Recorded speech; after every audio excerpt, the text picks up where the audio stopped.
বিয়ের পরেই shooting mode on, ফুল পিসি ও অ্যাওয়ার্ডের ডাবিংয়ে ফিরলেন শ্যামপ্তি। বন্ধুরা, ভিডিওটি স্কিপ না করে শেষ পর্যন্ত দেখতে থাকুন। আর একটি বিশেষ অনুরোধ, দয়া করে আমাদের চ্যানেলটিকে সাবস্ক্রাইব করে পাশের বেল আইকনটিতে ক্লিক দিয়ে রাখুন, যাতে সব ধরনের আপডেট খবর সবার আগে আপনি পেয়ে যান। 14 ফেব্রুয়ারি ভালোবাসার দিনে রণজয় বিষ্ণুর সঙ্গে 7 পাকে বাধা পড়েছেন অভিনেত্রী শ্যামপ্তি মদলি। বিয়ের জাঁকজমকপূর্ণ অনুষ্ঠান আর ঘরোয়া বউ ভাতের পর জীবনের নতুন অধ্যায় শুরু করেছেন তিনি। তবে ব্যক্তিগত জীবনের পাশাপাশি পেশাগত দায়িত্বেও এক মুহূর্ত দেরি নয়। বিয়ের 6 দিনের মাথায় যোগ দিলেন তার প্রথম ফিচার ফিল্ম ফুল পিসি ও অ্যাওয়ার্ডের কাজে। পরিচালক প্রযোজক শিবপ্রসাদ মুখোপাধ্যায়ের প্রযোজনা সংস্থা উইন্ডোজের ব্যানারে তৈরি এই ছবির শুটিং ইতোমধ্যেই শেষ হয়েছে। বর্তমানে চলছে ডাবিং পর্ব।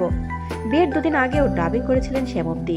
বিয়ের 5 দিন পর ফের দক্ষিণ কলকাতার উইন্ডোজের অফিসে পৌঁছে বাকি কাজ সারতে দেখা যায় এই নববধূকে।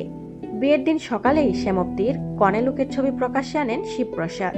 শুভেচ্ছা বার্তায় তিনি জানান, বড় পর্দায় প্রথম অভিনয়ে শ্যামপ্তি সকল কলাকুশলীর মন জয় করেছে এবং দর্শকদের কাছেও তার অভিনয় সমাদৃত হবে বলে আশাবাদী তিনি।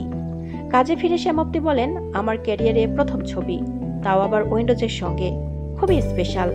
ফুলপিসি ও অ্যাওয়ার্ডের দারুণ একটি চরিত্রে অভিনয় করেছি। প্রথম কাজ সবসময়ই আলাদা অনুভূতির। এখন ডাবিং শেষ করে ছবির মুক্তির অপেক্ষায় রয়েছি।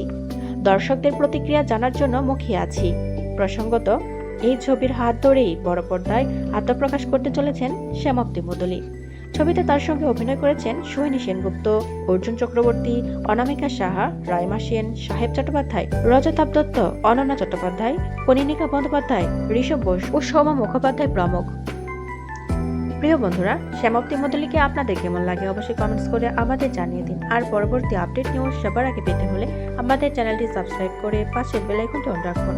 এতক্ষণ সাথে থাকার জন্য ধন্যবাদ।